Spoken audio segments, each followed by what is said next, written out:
ఈరోజు ఐబొమ్మ అనే వెబ్సైట్ని దానికి సంబంధించిన వ్యక్తులు పట్టుకోవడం అనేది Telugu film industry, Indian film industry చాలా హైదరాబాద్ పోలీస్కి అండ్ తెలంగాణ పోలీస్కి ధన్యవాదాలు తెలుపుతున్నాం.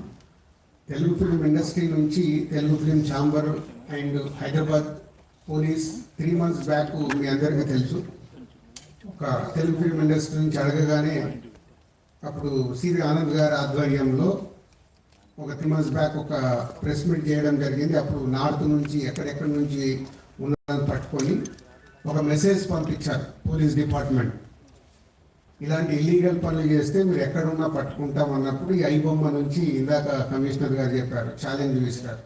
సో పోలీస్ డిపార్ట్మెంట్ తలుచుకుంటే మీరు ఎక్కడున్నా ఇలాంటి ఇల్లీగల్ పనులు చేసి అటు సొసైటీకి, ఇటు గవర్నమెంట్కి, ఇటు ఫిలిం ఇండస్ట్రీకి మీరు ఇలాంటి తప్పు పనులు చేసినప్పుడు డిపార్ట్మెంట్ మీరు ఎక్కడున్నా తీసుకొని వస్తుంది.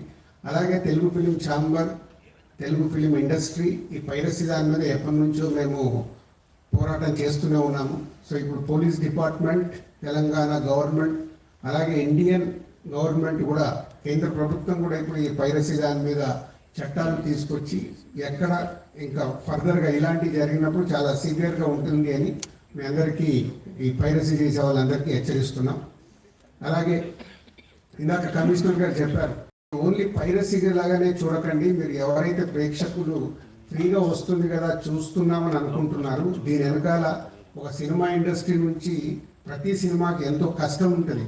మీ ఇంట్లో ఏదో చైన్ పోయినప్పుడు మీ ఇంటిల్లి పాది ఒక షేక్ అవుతారు, గోల్డ్ చైన్ పోతే. అలాగే ఇది మాది, మా వస్తువు ఏదైనా ఇలా దొంగతనంలో మీరు చూసినప్పుడు మాకు ఎలాంటి పెయిన్ ఉంటుందో అనేది మీరు అర్థం చేసుకోవాలి.